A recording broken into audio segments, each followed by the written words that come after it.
ఈ సృష్టిలో ప్రతి జీవి కూడా ప్రకృతి నియమాలకి లోబడి జీవిస్తుంది, ఒక్క మనిషి తప్ప. ఇప్పుడు శాకాహార జంతువులు శాకాహారమే తింటాయి, మాంసాహార జంతువులు మాంసాహారమే తింటాయి. ఆయా ఋతువులకి అనుగుణంగా అవి సంతానోత్పత్తిని కలిగిస్తాయి. అన్నీ కూడా ప్రకృతి నియమాలకు లోబడి జీవిస్తాయి. అవి ప్రకృతిని పాడు చేయవు, పొల్యూట్ చేయవు, ప్లాస్టిక్ని తయారు చేయవు, కెమికల్స్ని తయారు చేయవు, ఒకదాన్ని ఇంకో దానిగా మార్చవు. కానీ ఒక్క మనిషే తన అవసరాల కోసం ప్రకృతిని పొల్యూట్ చేస్తున్నాడు, ప్రకృతి నియమాలకు విరుద్ధంగా వెళ్తున్నాడు. ఇది విశృంఖలంగా మారిపోతే ఏమైంది? ప్రపంచ వినాశనం సంభవిస్తుంది. ఇది విశృంఖలంగా వినాశనం వైపు వెళ్లకుండా ఉండాలంటే ఏం చేయాలి? హిందుత్వాన్ని ఆశ్రయించాలి. ఈ పాషాణ మతాలకి ఈ విజ్ఞానము విచక్షణ లేకపోవడం వల్ల ప్రపంచాన్ని వినాశనం వైపుకి నడిపిస్తున్నాయి.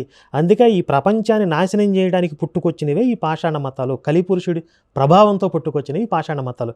అవి ప్రకృతిని ఉద్ధరిస్తాయా? అవి లోక కళ్యాణం కోసం పనిచేయవు కదా, ప్రపంచాన్ని నాశనం చేయడానికి పుట్టాయి.